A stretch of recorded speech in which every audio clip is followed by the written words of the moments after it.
Good morning, everyone. Thank you again for joining us at Word of Faith Responds, and we are sharing with you about how Jesus has changed our life at the Word of Faith Fellowship. We have brought on for now over 5 months members of our church, and they've been sharing with you all the wonderful things that Jesus has done in their lives. And today I have Bill Creason with me. Bill Creason has been a longtime member of the Word of Faith. Bill, how long have you been at the Word of Faith? 32 years. 32 years, and he is here today to share with you all the wonderful things that Jesus has done in his life. And as you listen to this, I believe you're going to be blessed. I met with him last night, and I was really amazed at just all the things that God has done in his life, how God changed his heart, and you're going to hear about him growing up and all the struggles he had growing up, trying to do the right thing but could not until he met Jesus Christ. So let's go ahead and listen to Bill Creason. Bill, go ahead.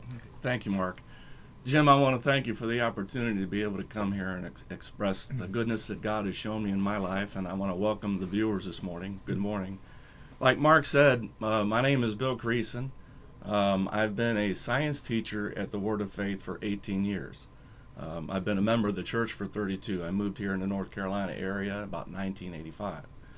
I have a wife, a lovely wife, whose name is Jennifer. By the grace of God, we have been married for 39 years. I have a precious young son who is 17 years old. He's in high school. He's getting ready to be a senior. His name is Zachary Benjamin. And the other member of our family is a rescue dog by the name of Jack. He's a mixture between a pit bull and a beagle. So that's pretty much our family. And pretty much the goal in our life has been we want to serve God, and we want to give our hearts to Jesus, and we want to fulfill the call of God in our lives and serve Him with all our heart. That's pretty much where we are as a family. And I'm just very grateful to God for what He's done for me. I grew up in St. Louis, in a suburb, Jennings. It was in a north county of St. Louis, in the St. Louis area. I'm the oldest of 3 children. I have a younger brother. His name is Terry. And I have a younger sister whose name is Robin. So we grew up in a family that started off pretty good. Didn't seem to have any major problems initially. But then all of a sudden, as time goes on, I started noticing there was some problems with my father. And come to find out, he was addicted to alcohol. And so he was an alcoholic, which, sad to say, he never was able to overcome that problem. And pretty much it almost destroyed our family and almost destroyed me. So anyway, that's where it starts. I guess thinking back as far back as I can remember, I must have been about 4 years old. I think I can remember just being a little guy, just tall enough to look out through the storm door window, and I remember looking up to heaven, and I remember talking to God, and I said, God, who are you? I want to know you. And I was only about 4 years old, and I remember there was a longing at that time in my heart to really want to know who God was. And so anyway, as time goes on, I began to notice some things about my father. And we were at a family function one night, and we came home. It was late. And my grandfather had given me a dog. I had a German Shepherd that was my pet. He had given it to me for a present. And so the dog was laying in front of the back door. And my father came home and kind of in a fit of anger, he kicked the dog, and the dog yelped. And that was the first thing that hurt me inside. And that was the first notice that just something doesn't feel right. Something's wrong with my dad. Mm-hmm. And then the next situation that happened was it was a Saturday afternoon. I remember all of a sudden some EMS came into the house, and the next thing I know, I see him carrying my dad out on a stretcher, and I'm crying hysterically. I don't know what's going on. Later, I found out that what had happened was he was downstairs drinking.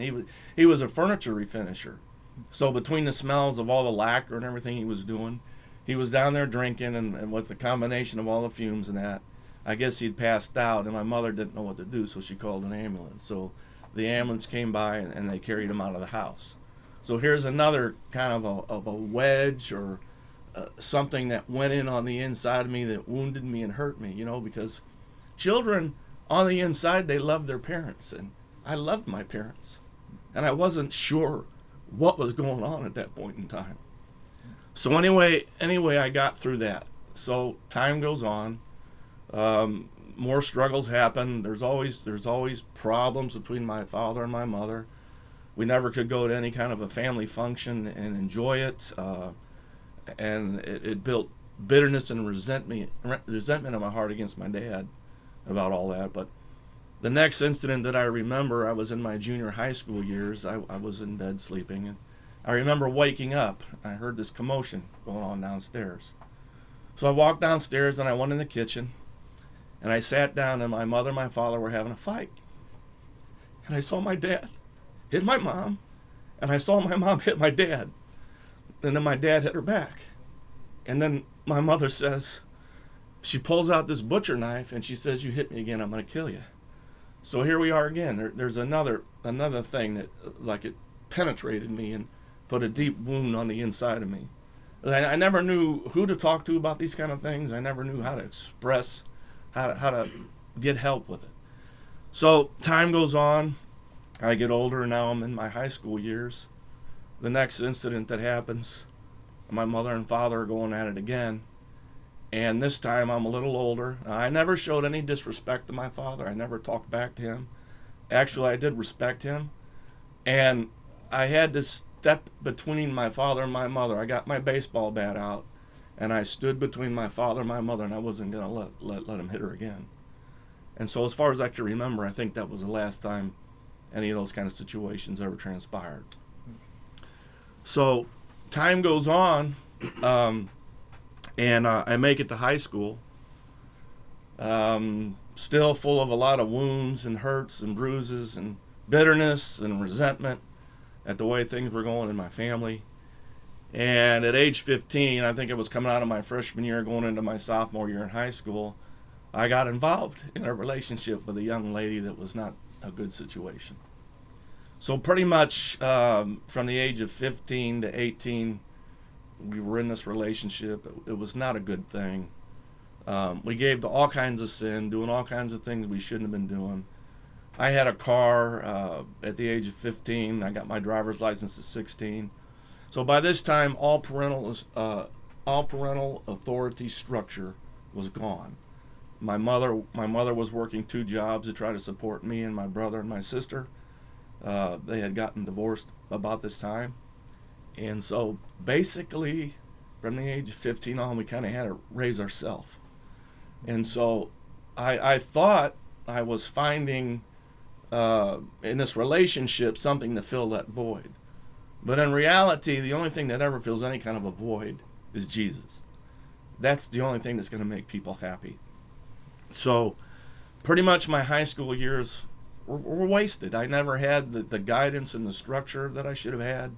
I didn't know what I wanted to do in life. I was just kind of going through life, doing whatever. Mm-hmm. And so finally, there comes a point in time in my life where I decided to join the Navy. I got this bright idea. I wanted to travel and see the world, which I got to travel and see the world, but I got a lot of other stuff that came with it that I didn't need to get. It wasn't good. I was going to ask you about your high school. Were you telling me earlier this was a Catholic high school? Is that right? Yes. Were you actually were you attending the Catholic Church and participating in the services? Yes, I grew up Catholic. My family, my dad's brothers, both of his brothers were Catholic priests. Mm-hmm. And at that point in time in my life, in my thinking, I thought I wanted to be a Catholic priest. I wanted to be a minister. So anyway, I went the first step. I went to an all-boys seminary high school, and that was the first step to become one. Then the next step would be you go to college, and then you go do your master's study.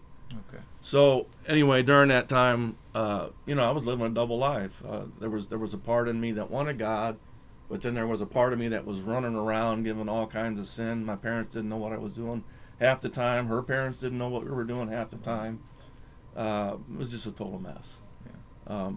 I was becoming a rebel. And during that time, I was starting to turn my heart from God because I blamed God for all this.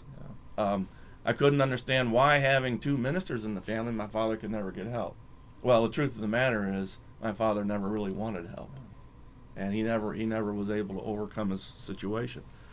So, like I said, in the midst of all that, being that rebellious and growing up and being exposed to things I shouldn't have been exposed to, my vernacular got pretty vulgar, and every other word that came out of my mouth was an obscene one. It wasn't just your general curse words. It was obscenities that would, if people would have heard me, it would have been a very embarrassing situation. So I carried this around. This is the way I talked. This is the way I related to people. The devil was molding me into what he wanted me to be. I was going down the wrong path in life, and I was getting ready to be destroyed. So, like I said, I wound up joining the Navy, and I went in the United States Navy, and I was stationed in Alameda, California, which is in the San Francisco, Oakland Bay area. And I lived on board ship for about 6 months, and I really couldn't take the kind of lifestyle that I was exposed to there and going on. So I wound up moving into a house with 5 other guys. So we rented this house, and that was not a good situation. It was a house where all they did was party. They did a lot of drugs, and I started experimenting around. I didn't do a lot of the heavy drugs that other people did, but I experimented around smoking a lot of things I shouldn't have been smoking that was tainted with other stuff, and I had problems with it. And so, again, starting to go deeper and deeper into sin. The devil was trying to destroy my life. And fortunately, I remember sitting there one night, and it was like I came to myself, and the thought came to me, what are you doing here? What are you doing with your life? This is crazy. It was like I came to my senses all of a sudden. Now, I had a praying grandmother, and I had a praying mother. There's one thing I can say about my mother. She did pray, and she read her Bible, and she did care about me. And I believe because of their prayers, I came out of all this. And so I had gone home on leave. I spent some time on leave, and I ran into a couple of my old high school friends and some friends that were in my brother's class. And I remember what kind of people they were. You know, they were derelict kind of people, but something had happened to them. And when I talked to them, there was light there. Now, just a little bit of light they had, because of the gross darkness I was walking in, shined like a tremendous beacon. And I wanted that. I knew there was something different about their life. They had they shared with you they started going to a church or something like that? That the first time around, no, they hadn't. But that came later in my second go around. Okay. But yeah, they were moving. Something was different in their life, and I wanted it. So I made a decision in my heart. I'm not going back to that house. So I moved out of that house, and I rented an apartment with 2 other guys. Mm-hmm. And so there was one of those other guys in that apartment wound up coming out all the sin with me. Okay. It was like God gave me a friend to help me come out, and he came out. And so anyway, as time goes on, as it stands, I was living in an apartment complex, and this is how I met my wife, Jennifer. She was living 2 doors. She would rent an apartment 2 doors down the line. Mm-hmm. And she had made this trek across the United States. She was born and raised in New York. So she made this trek across the United States with a friend of hers and wound up in the Oakland Bay area, San Francisco area, and she did have some family there. So at that point in time in her life, she was trying to get her pilot's license. Huh. She was involved in being an agent for aviation insurance. So she had lived in this apartment. And one of my friends, she can correct me on this, but I think I remember one of my friends telling me that, hey, there's this girl that lives 2 doors down. I think she stopped to ask us to do something. She said, have you met her yet? And I said, no. And so anyway, I don't remember all the circumstances involved, but I went down there, I introduced myself, and here comes this young lady, this curly hair, bright auburn orangish hair. And she was wearing those big boots and those khaki pants. And so we started developing a relationship, you know, and it got stronger and stronger as time went on. And then again, as time was on, now during this time, my ship was in dry dock, so it never really ever went out to sea for the first 2 years. So basically, it was just like getting in a car, you drive to the base, go to work, come home. So that went on for about 2 years. So I knew there was a Western Pacific cruise coming up, and I was going to have to go overseas for 6 months. I knew that was coming. So I get this bright idea, and Jennifer went with it. You know, one thing I can say about her, she always followed me wherever we went together. So anyway, I got this bright idea, to get married.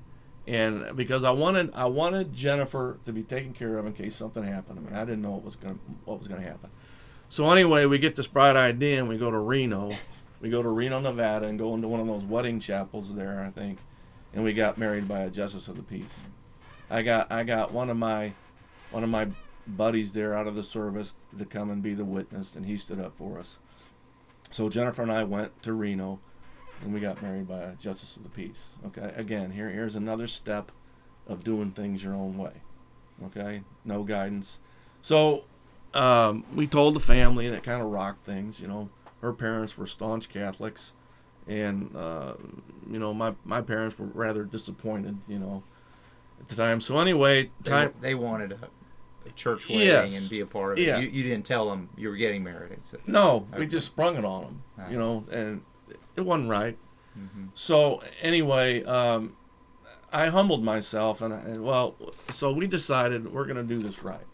We're not going to be at odds with the family. We're going to do this right. Mm-hmm. So we decided to have a church wedding. So I remember calling her father, got him on the telephone, and I said, I introduced myself, and I said, would it be all right if I married your daughter? And he said, yeah. He said that really touched him. So anyway, our relationship started off pretty good then. So as things turned out, my whole family goes to New York. My two uncles who are Catholic priests, they come and they do the service, and we get married in the church, and we have our church wedding. Mm-hmm. Okay, so time goes on, and then finally, I go on the cruise. Okay, what had happened? We were only supposed to be over that part of the world for 6 months. We had actually completed our tour duty, and the captain got on the loudspeaker because I had told him Khomeini had taken hostages in Iran. And so actually the boilers were lit. We were fired up. We were getting ready to pull out of port the next day. We were on our way home. So we would have been home about the middle of December. So he gets on the loudspeaker and he says, we're going to be deployed to the Indian Ocean, and we're going toward Iran. So we went toward Iran, and so I was 73 straight days out in the Indian Ocean. And Russia was back in Iran. You didn't really know what was going to happen. There were Russian destroyers around our ship. They came so close you could throw a rock and hit them. They would launch Russian bombers, and then our aircraft carriers would launch jets, and they would flank them side to side. So you'd have the Russian bomber and our two jets accompanying them. It was kind of tense. You really didn't know what was going to happen. So I remember being on watch one night. It was about midnight, 1 o'clock in the morning, and I was standing there before those boiler gauges, and I heard something come up on the inside of me that said, if you go to war and you die, where are you going to end up? And I believe with all my heart that was the Spirit of God. That was my day of reckoning. I needed to answer the call of God on my life, and so I thought long and hard about that during that time period on that watch. And so there was a Navy helicopter pilot on board ship there, and he was a helicopter pilot. He was an officer, and he was running a Bible study. So me and my friend that I had rented the apartment with, we started going to these Bible studies. And I remember him teaching, and he was not like any other officer that I'd ever met. If I had a problem in the middle of the night, I would go knock on his stateroom door, and he would answer the door, and we would sit down and talk. And so he was kind of taking hold, helping me, ministering to me, and helping me walk through some things. So it was good. So we got to be friends. So that's where it all started. And then I came back off that cruise, and went out and got a Bible. And then Jennifer and I moved back to St. Louis. And then again, that's where I met some of my high school friends and my brother's friends, and there was a light that was about them. They were different people, and it was amazing to me to watch what had transpired in their life. And I saw this light, and I wanted it. I wanted what they had. So they told me then, about the church they were going to, and it was a gentleman that was pastoring the church, and it had started in a grocery store building, and he'd only been going a couple of years, but the church was growing pretty rapidly.